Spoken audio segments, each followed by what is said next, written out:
Bonjour et bienvenue à cette présentation de l'outil Framatalk qui vous permettra de faire des visioconférences. Donc après avoir renseigné l'adresse du site dans la barre d'adresse de votre navigateur, vous accédez sur cette page. Vous descendez sur la page et ici vous avez la possibilité de créer une visioconférence. Vous pouvez aussi changer d'instance, c'est-à-dire changer de serveur qui va vous permettre de faire votre visioconférence. Donc nous allons ici cliquer directement sur créer un salon. Le site vous renvoie sur une autre page et vous demande est-ce que vous autorisez l'utilisation de votre micro et de votre caméra. Alors bien sûr vous autorisez et tout de suite vous voyez votre visage apparaître. Donc votre visioconférence est prête.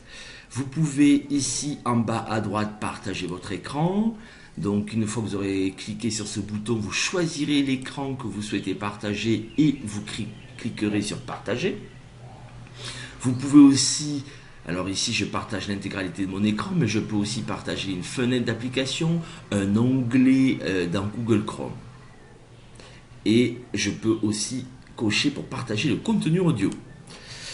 Ensuite, ce qui est intéressant, c'est que lorsqu'on fait une visioconférence et qu'il y a beaucoup de monde, chacun coupe son micro, et si j'appuie sur cette petite main, apparaît ici, vous voyez, en haut, une main levée, c'est-à-dire que la personne qui va gérer la visioconférence verra ma main levée et comprendra que je souhaite prendre la parole.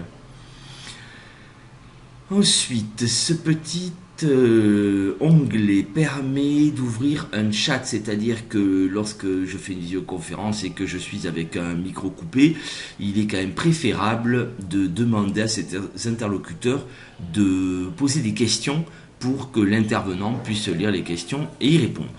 Ici nous avons l'icône pour couper le son, pour raccrocher et fermer la visioconférence et pour couper sa caméra. Je peux aussi organiser mon écran. Donc en cliquant ici, je peux avoir une vue mosaïque quand il y aura bien sûr plusieurs interlocuteurs ou pas. Je reviens, tiens, je vais laisser la vue en mosaïque.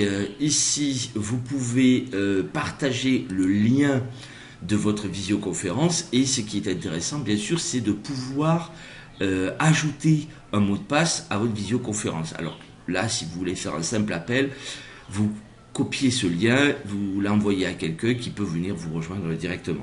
Mais c'est quand même pas mal aussi d'avoir la possibilité de sécuriser notre visioconférence pour éviter que n'importe qui vienne s'y connecter. Dernière petite icône en bas à droite de l'écran, donc plus d'action, je clique dessus et je vois que je peux ajuster la qualité vidéo, afficher un peu l'écran, partager une vidéo YouTube. C'est-à-dire que ici, quand je clique, il suffit de mettre l'URL de votre vidéo YouTube que vous souhaitez partager.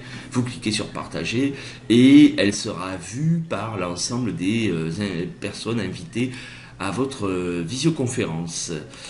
Alors encore avec les... Ici vous pouvez flouter l'arrière-plan. Alors c'est en version bêta, je ne l'ai pas encore essayé. Vous avez des paramètres supplémentaires sur la qualité du son et de votre vidéo. En fonction du débit, vous aurez plutôt intérêt à mettre une qualité plutôt moindre de votre vidéo. Ensuite, les statistiques de l'interlocuteur. Donc c'est intéressant puisqu'on peut avoir le temps de parole des différents interlocuteurs. Alors ces raccourcis clavier permettent aux personnes qui interviennent dans votre vidéoconférence et même à vous-même d'accéder, vous voyez, à différentes fonctions sans avoir besoin d'utiliser le clic-souris. Voilà, cette vidéo de présentation de Framatalk touche à sa fin. Je vous remercie et à bientôt. Au revoir.